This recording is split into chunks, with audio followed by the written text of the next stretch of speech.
If you wish you could become a successful YouTuber, I have to let you in on a dirty little industry secret. YouTube is paying us YouTubers millions of dollars to make YouTube videos.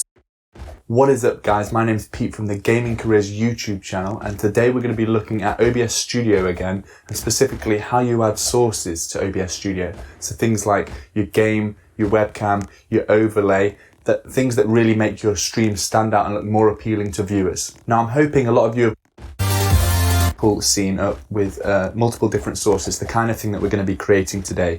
So as you can see in this scene, we've got webcam, we've got our game, we've got an overlay, and we've got some text, which are the 4 different sources that we're going to be covering in this video.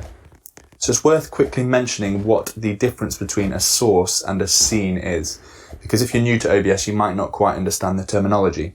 If you look down in the bottom left, you can see that we can have multiple different scenes in our OBS window. A scene is basically a collection of sources. So you could have different scenes for different games if you're a variety streamer, or you could have maybe one which just has your webcam and chat on for if you're in between queues in a competitive game. But effectively, a scene is a collection of sources that appear on screen together. So a source is effectively something that appears on screen within one of your scenes. So something like your video game, that would be a source. Your webcam would be a source. Your overlay and some chat or text, that could also be a source. So a source is something that appears on screen, and a scene is a collection of sources. So the first thing we're going to be covering in this video is how you add your video game to OBS. The first thing that you need to make sure that you have is your video game running on your computer. When you're in your video game, it's worth just quickly looking at your game settings. So if you go into your video options from within the game and see what you have selected for display mode. Typically, if you have it set to full screen, that should give you the best frame rates in-game, but it can give you some heavy delays when alt-tabbing, which is probably something that you're going to have to do a fair amount, especially if you only have a single monitor and you're going to want to be reading Twitch chat. If you are going to be alt-tabbing a lot, you don't have a second monitor that you can quickly refer to, then you're probably going to target display mode. Typically to your OBS. The first thing that you need to make sure that you have is your video game running on your computer. When you're in your video game, it's worth just quickly looking at your game settings. So if you go into your video options from within the game and see what you have selected for, but it's actually OBS. When I go back to better companies, they may require slightly different setups in OBS. There's absolutely loads of information on, they may completely do different. You have your display mode set how you want it. You want to go back to OBS and your game that you need to in this video appears on screen, and a scene is a collection of sources. So the first thing we're going to be covering in this video is how you add your video game to OBS. The first thing that you need to make sure that you have is your video game running on your computer. When you're in your video game, it's worth just quickly looking at your game settings. So if you go into your video options from within the game and see what you have selected for display mode. Typically, if you have it set to full screen, that should give you the best frame rates in-game, but it can give you some heavy delays when alt-tabbing, which is probably something that you're going to have to do a fair amount, especially if you only have a single monitor and you're going to want to be reading Twitch chat. If you are going to be alt-tabbing a lot, you don't have a second monitor that you can quickly refer to, then you're probably going to want to set the game to run in a borderless window. This basically makes the game seem like it's running full screen, but it's actually running in a window, so you can alt-tab much quicker, but it will be at the expense of some FPS loss. So now you've got your game running and you have your display mode set how you want it. You want to go back to OBS, and there's a few different methods that you can use to capture your game. Some methods work better than others, and it completely depends on the game.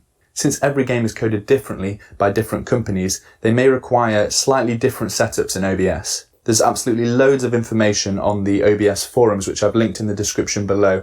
So if you're having issues with a specific game, make sure you go to the OBS forums and see if anyone else has had a similar issue. Now, there are 3 different methods that I would recommend for capturing your game. I would start with game capture, and if that doesn't work, go to window capture, and if that doesn't work, finally go to display capture. I'm going to cover all 3 of them quickly now.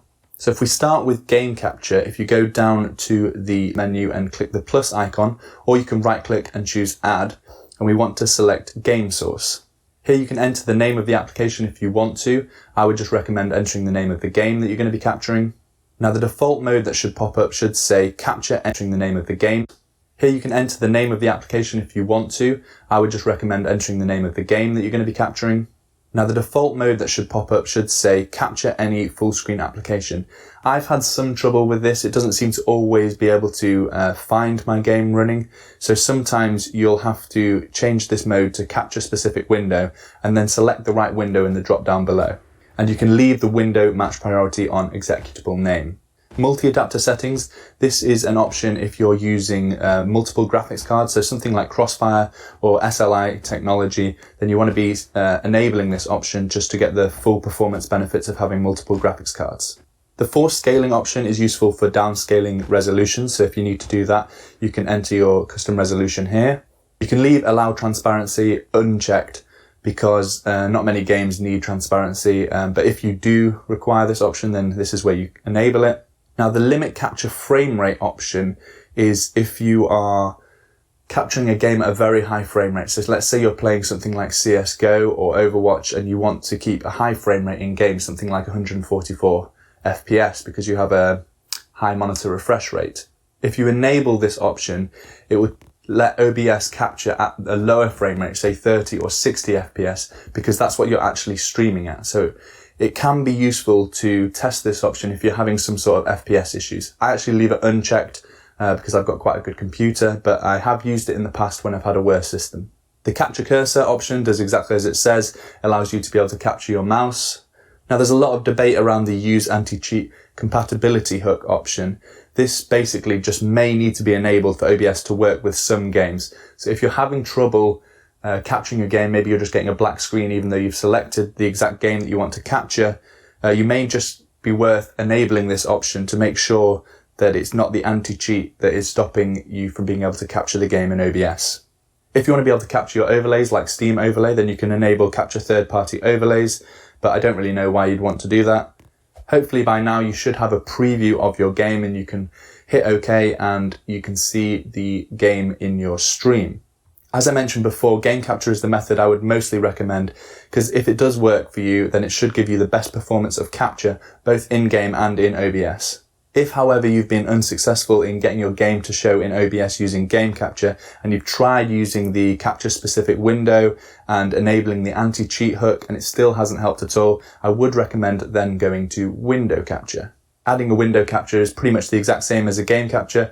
Click the plus icon and choose window capture, and then the settings are pretty self-explanatory. If you're still having issues capturing the game using window capture, then the last option where you actually choose one of your monitors to constantly capture. Obviously the downside of this is that it captures everything within the monitor. So if you alt-tab to a window behind the game like Spotify or your chat, then the stream will also show that, which it wouldn't for game capture or window capture. Hopefully using one of those three capture methods, you now have your game running in your stream, so you can finally just move it around and size it to make sure it fills the whole window. The next thing we're going to be adding is an overlay. Now overlays really give you the opportunity to make your stream stand out from every other stream on Twitch. You can use some personal branding, some color schemes that you've kept consistent throughout your Twitch streams and YouTube channel. And you can also promote your social media through images on your stream through overlays. Now, I'm not going to go through where you should get your overlays from. There are absolutely loads of websites offering both free and premium stream overlays. So if you just Google search for stream overlays or something similar, you'll get absolutely loads of options. However, if you are good with Photoshop, I would recommend designing your own stream overlay. That way you're going to be completely unique to anybody else on the internet and on Twitter. For this, I'll create a video on how you create your own overlays in Photoshop. So let me know down in the description if that's something you'd like to see. So to add an overlay, we're going to go to add and then image. I would recommend here naming it something easy so you can identify it. You don't want to accidentally disable this if